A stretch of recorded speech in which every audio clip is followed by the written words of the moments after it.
Welcome to skill rise.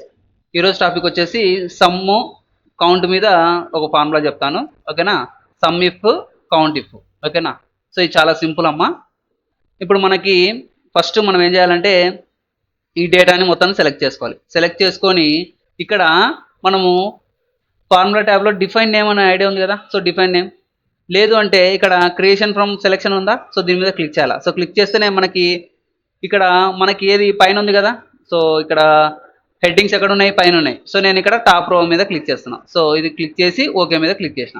So click చేస్తేనే మనకి వచ్చేసింది అనమాట, ఓకేనా. ఇప్పుడు నేను ఏం చేస్తానంటే ఫార్ములా అప్లై చేస్తాను. Is equals to some if అని కొట్టేసి ఈ రేంజ్ సెలెక్ట్ చేసుకోవచ్చు. బట్ మనకి ఈ రేంజ్కి ఒక నేమ్ ఇచ్చుకున్నాం కదా. ఏమని ఇచ్చుకున్నాం? సేల్స్ రెప్ అని ఇచ్చేసిన. ఏమి? సేల్స్ రెప్ కామా క్రైటీరియా అంటే ఏమి? సో ఎవరు సమ్ము చేయాలనుకున్నాము? యువర్ నేమ్ ఇక్కడ ఉంది కదా. సో యువర్ నేమ్ సెలెక్ట్ చేయాలనుకున్నాం. కామా సమ్ రేంజ్ దీనికి ఏం పెట్టినాము? సేల్స్ అని పెట్టినాం కదా. సో సేల్స్ అని టైప్ చేస్తే చాలు. సేల్స్ అని టైప్ చేసి ఎంటర్ అని టైప్ చేస్తే చాలు, వచ్చేసిందా, ఓకేనా. అలాగే count if. So count if అంటే ఏమి అంటే, సో యువర్ నేమ్ అనేది సో యువర్ నేమ్ని మనం కౌంట్ చేయాలి, ఎన్నిసార్లు సేల్ చేశారనేది. ఇప్పుడు మనం చూపిస్తాం. Is equals to count if. So count if first range select చేయాలి. రేంజ్ ఏది?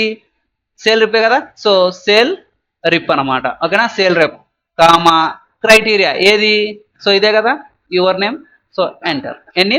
5 అనమాట. చూడండి కౌంట్ ఎన్ని చేసినారు? 1 2 3 4 5, ఓకేనా. అర్థమైంది కదా. సో అలాగే మీరు మిగతాది కూడా చేయండి, రైట్.